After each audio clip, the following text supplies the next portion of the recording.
Frieren has a melancholic sadness all throughout its story, starting with the first episode where we see the breaking of the hero's party and the subsequent death of Himmel the hero. Although in later episodes the show doesn't focus as heavily on the sadness of the situation, there are still constant reminders of the deaths of Himmel and Heiter, along with the loss of the short time the party had to spend together. We are constantly shown how Frieren carries all of this with her throughout her life. In the last section of this video series, we are looking into the theme of dealing with distant loss, and the real meaning and purpose this anime has in showing it.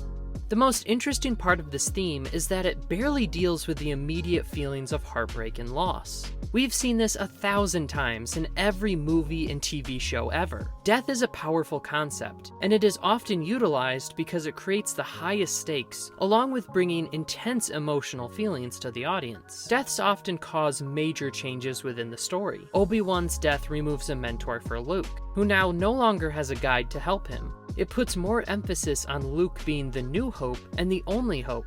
In a story like Gurren Lagann, an important character's death drastically changes the entire direction of the story. If those people stayed alive, the main character would have had a much easier time accomplishing their goals, and the plot would have been more simple and straightforward. But the incredible thing about Frieren that makes the loss so uniquely meaningful is that once Himmel dies in the first episode, Frieren's life goes back to normal. She still wanders through the countryside learning new spells. She still goes into towns and finds places to sleep. She still does her shopping in markets like she always has. The only thing that truly changed is that she can't see her old friend again. This is the most tragic thing about loss. Losing someone like Himmel, a close friend or family member, in many cases doesn't directly affect your day-to-day life at all. Unless you are dependent on that person in some physical way, life moves on as normal. You still go shopping, you still go to work, you still do the things you care about like you always have. The death of Himmel in this story isn't just for a simple plot reason. Frieren hadn't even seen him for 50 years, and there was nothing different about her life whatsoever after he died. But despite the lack of change around her,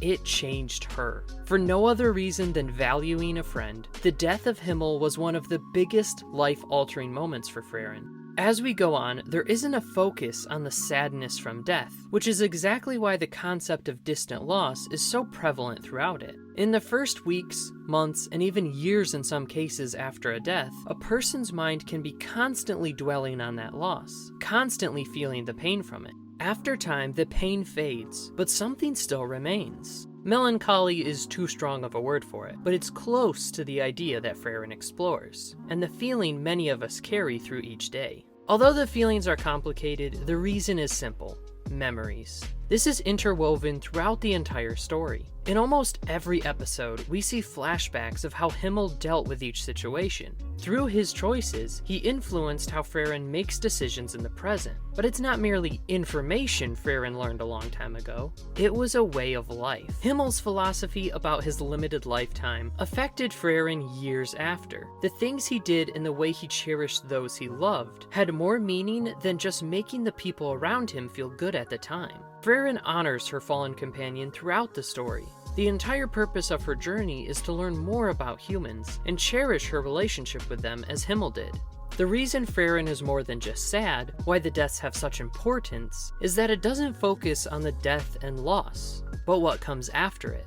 The initial feelings of happiness and warmth from their time together are gone, but the residual effect of Himmel's life still lives on through Frieren and the many other people who are saved or helped by him. We see this in the latest episodes as of this recording, when Frieren happily explores a dangerous dungeon. She finds every secret and enjoyed doing it as Himmel had done during their 10-year adventure. This brought joy not just to Frieren, but also to Fern, who appreciated seeing her master happy. While the loss of Himmel changed Frieren in such a profound way, I would never argue that death is a good thing, and this story doesn't either. It also doesn't relish in the misery or manipulate you to feel sad. It simply deals with it, and that is the beautiful way Frieren explores the concept of dealing with distant loss. From this aspect, Frieren teaches to appreciate the lives of those we've lost. Learning from who they were and affecting others through the lessons we learned from the dead makes them live on forever. This concept of living forever and the meaning of living a good life is not only shown in a metaphorical way, as I have just described, but also in a literal way. The last aspect of this theme is the idea of an afterlife. While I believe in the soul and existence after death, you might not. However, this anime's perspective on the subject is fascinating regardless of what you believe. As all the best stories do, Frieren doesn't push an agenda, but instead shows the perspectives of all the characters.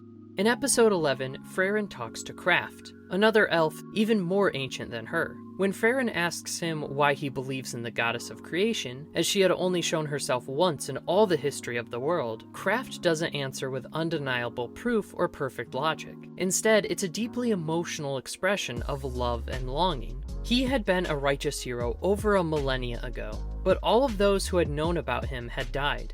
In the end, the only meaning left for him was the goddess saying, "Well done, you lived a fantastic life," paralleling the parable of the talents in Matthew 25, in which Jesus gives the line, "Well done, good and faithful servant." Frieren had a similar conversation with Heiter years earlier. At the time, he had praised her for the admirable things she had done, as she didn't believe in the goddess and that she would receive praise after death. This whole scene really shows the quality, depth, and intention put into the writing. This part could be taken as a humanistic philosophy, that whether it be God or a friend, having those around you that praise you and care for you is most important. But it immediately flips it on its head, as Kraft says, "You have good friends, you should cherish them."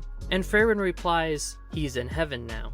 She can't rely on the admiration of a human for her life's meaning. But the final layer is added with Kraft's final line of the scene, "Then you'll see him again someday." The scene ends with hope. The concept of heaven brings special meaning to everything in life.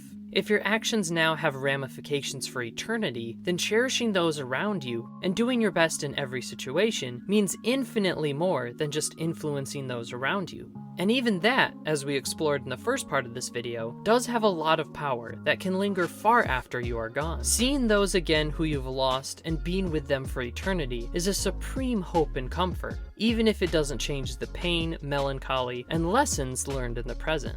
Another fascinating part of this discussion is Kraft saying that the goddess must exist because it would be too cruel for her not to. It's a fascinating concept because it pertains not just to the existence of heaven or a deity, but also to the mindset and philosophy of the characters. The kind of hope, peace, and enthusiasm Kraft has is infectious, whereas Frieren is just beginning her journey to better connect with those around her and enjoy her life in a more full way.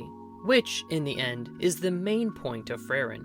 If you're interested in learning more about God or heaven, you can always find the Bible and other religious texts and literature online that teaches about it. I always recommend learning and understanding more about what you believe, along with how others believe as well. The way this story explores loss, death, and hope is beautiful. So many scenes have an incredible level of depth and meaning to them. The concept of dealing with distant loss and finding hope after death is what meant the most to me. But through this video series, I've gone over most of the main aspects that make Frieren a masterpiece, and one of the best anime I've ever seen. If you want to watch the other videos in this series, check them out here on this end screen. If you enjoyed, subscribe for further videos from me, and if you really enjoyed, consider becoming a member by hitting the join button. There will be a video there that will explain all the perks you can get. Thanks for watching to the end. Jamyo.